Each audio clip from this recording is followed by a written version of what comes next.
Welcome. In front of me I have HUAWEI Watch Fit 4 and I'm gonna show you how to add a workout to the workout menu on this watch.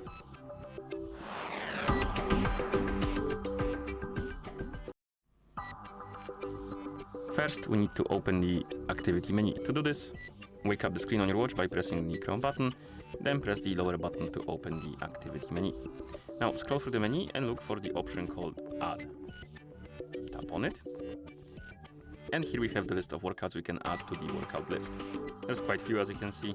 So find the workout you like, then tap on it and tap on OK to apply it or select it. And the workout should be added to the list somewhere. Let's see. It's here right at the top, as you can see. So it was added to the list, and that's how you add the workout to the workout list on this watch. Thank you for watching. If you found this video helpful, please consider subscribing to our channel and leaving a like on the video.